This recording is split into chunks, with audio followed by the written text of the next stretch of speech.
For about a decade, June arrived with a predictable ritual. Corporate America turned rainbow.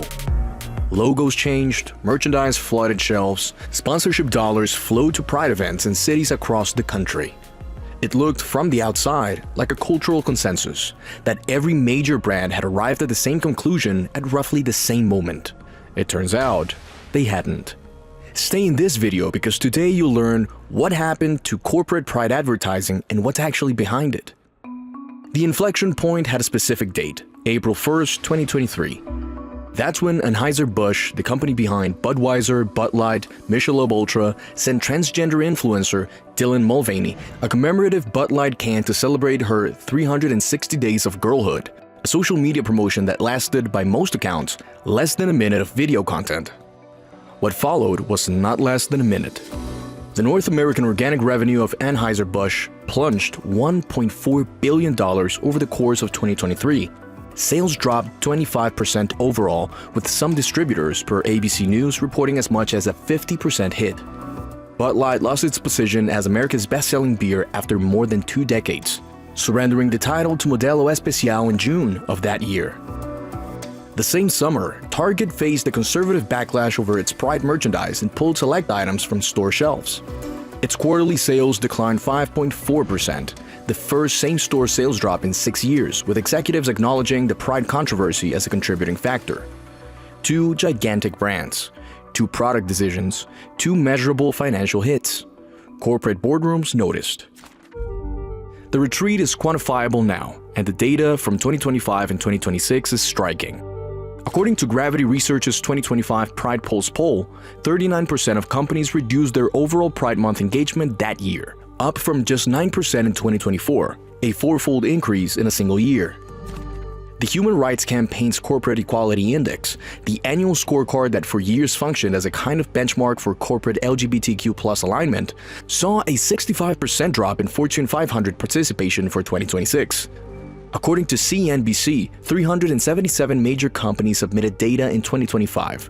By 2026, that number fell to 131. HRC noted that many of the companies that exited hold federal contracts. That matters. The Trump administration's rollback of DEI mandates beginning in 2025 introduced concrete legal and financial exposure for government contractors willing to stay publicly affiliated with external political benchmarking organizations. On the ground, the effects are visible. San Francisco Pride lost approximately $200,000 after long-term sponsors including Comcast, Anheuser-Busch, and Diageo declined to renew, according to the Drum. New York City Pride saw a $750,000 drop in corporate sponsorships, with MasterCard, Citi, and PepsiCo opting out. Tampa Pride went on a 1-year hiatus. Events in St. Louis, Orlando, Pittsburgh, and Phoenix faced scaling back or insolvency. Here's where the story gets more complicated and more honest. The corporate pride campaign was never primarily an act of conviction. It was an act of market positioning, and this is no secret. The phenomenon known as rainbow washing, brands adopting pride imagery for June and reverting to neutrality by July, drew widespread criticism long before the conservative backlash arrived. LGBT consumers themselves were among the most vocal critics. Per Omnisense May 2026 consumer survey, nearly 40% of respondents identified logo rainbow changes as inauthentic. Roughly a third cited brand participation that only happened when it was politically safe as a sign of bad faith. Nearly half of Gen Z consumers, according to research cited by marketing consultancy Ogilvy's Reed Littman, describe cost-related advertising around an unrelated product as no more than a sales ploy. What the 2023 backlash exposed is that many brands were not, in fact, committed to a cultural position. They were chasing a demographic they believed would buy more, younger, more progressive consumers, while assuming their core customer base would stay quiet. When the base didn't stay quiet, the math changed. What had been calculated as a net revenue positive became a net revenue risk. The logos went dark. This is what markets do. They respond to incentives.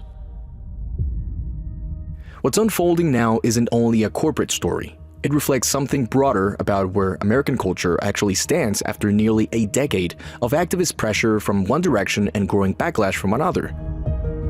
The social media feeds that were once filled with rainbow campaigns are now quiet. Major news outlets have moved on. Companies like Levi's, Marriott, and L'Oreal, which have maintained or increased their involvement, are doing so at lower visibility. The corporate machinery that sustained the Rainbow Campaign era, the HRC's Corporate Equality Index, DEI benchmarking organizations, activist shareholder coalitions, is contracting.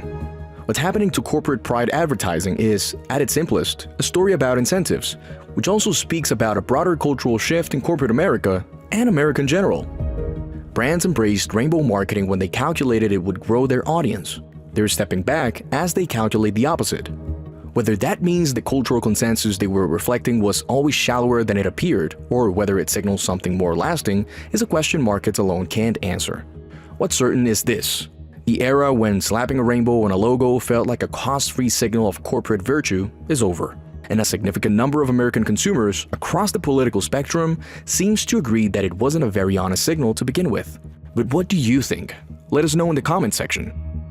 There are many companies that didn't fall into the woke trap and rather focused on staying true to their mission. We are one of those companies that, rather than pandering to anybody, we stay true to the search of truth. We are Big Picture Originals, a brand powered by Brazil Paralelo, driven by a small team that seeks to bring to you high-quality productions that connect audiences with the culture, history, and values that give purpose to life. To achieve our goal, every kind of support means the world. So, if you feel related and you enjoyed this video, drop a heart like. Let us know your opinion in the comments. Subscribe to our channel and share this video with anybody that you feel might appreciate it. And if you want to get early access to our releases, click the link in the description or scan the QR code on the screen right now. See you in our next brief.